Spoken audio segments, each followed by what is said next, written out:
गुरु ब्रह्मा गुरु विष्णु गुरुदेवो महेश्वर गुरु साक्षात् परम ब्रह्म तस्मै श्री गुरुवे नमः।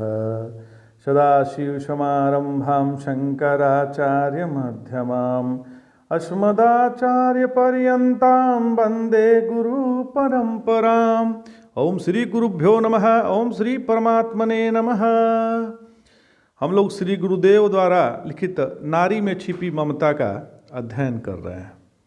नारायण मार्कंडेय पुराण में एक कथा के अनुसार राजा ऋतध्वज की धर्मपत्नी मदालसा एक बड़ी उच्च कोटि की विदुषी थी। उसने अपने पुत्रों को बचपन में ही ज्ञान का उपदेश देकर ज्ञानी बना दिया था। माँ बालक को जैसा चाहे वैसा ही बनाने की क्षमता रखती है। यदि लड़का भगवान का भक्त योगी ज्ञानी होता है तो माता पिता का उद्धार कर देता है। सुमित्रा जी ने लक्ष्मण को भक्ति का उपदेश दिया।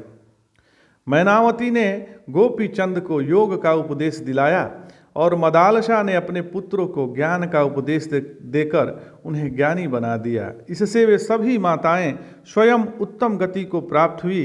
किसी कवि ने कहा भी है, जननी जने तो भक्तजन कै दाता कै सूर, नाही तो तू बाझरह मति गवावे नूर।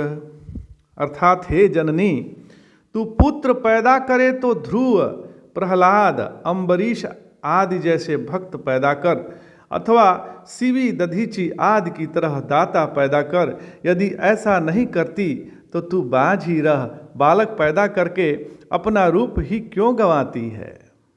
नारायण, जिस घर की स्त्रियां भगवान का स्मरण करती हैं, सत्य का पालन करती हैं, प्रेम भाव से रहती हैं, मातृत्व की इच्छा से संतान उत्पन्न करती है, उस घर में अच्छे पुरुष पैदा होते हैं। यह बात दुनिया में अति प्रसिद्ध है। नारायण, महाभारत में दुर्योधन ने पांडवों को 5 गांव भी देने से इनकार कर दिया। श्री कृष्ण द्वारा समझाने पर भी दुर्योधन ने संधि स्वीकार नहीं की। तब श्री कृष्ण ने कुंती जी के पास जाकर सारा वृतांत कहा और पूछा कि अब पांडवों के लिए आपकी क्या आज्ञा है।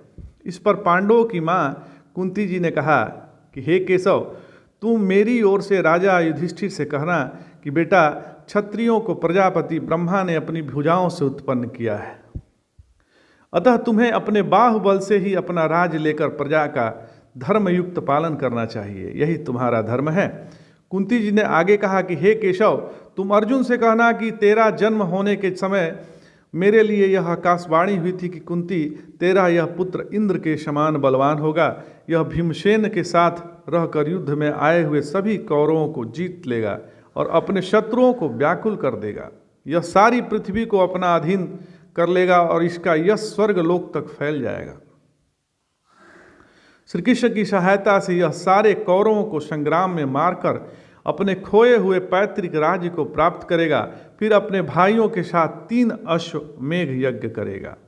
और द्रौपदी से कहना कि बेटी, तू अच्छे कुल में उत्पन्न हुई है, तूने मेरे सभी पुत्रों के साथ धर्मानुसार बर्ताव किया है, यह तेरे योग्य ही है। नकुल और सहदेव से कहना कि तुम अपने प्राणों की बाजी लगाकर पराक्रम से प्राप्त हुए भोगों को भोगने की इच्छा करो। समय आने पर माताएं बच्चों को उनका कर्तव्य अर्थात कर्म के बारे में ज्ञान देती हैं। नारायण, चाणक्य का मानना था कि जिसके घर में माता नहीं है और स्त्री कर्कशा है, उनको वन में चले जाना चाहिए, क्योंकि उसके लिए घर और वन एक से हैं। घर तो नारियां ही सही चलाती हैं, वह घर के बारे में देखभाल जितनी करती हैं उतना पुरुष कहाँ कर सकता है। नारायण, मनुष्य वैसा ही बनता है जैसा उसे उसकी माँ बनाती है।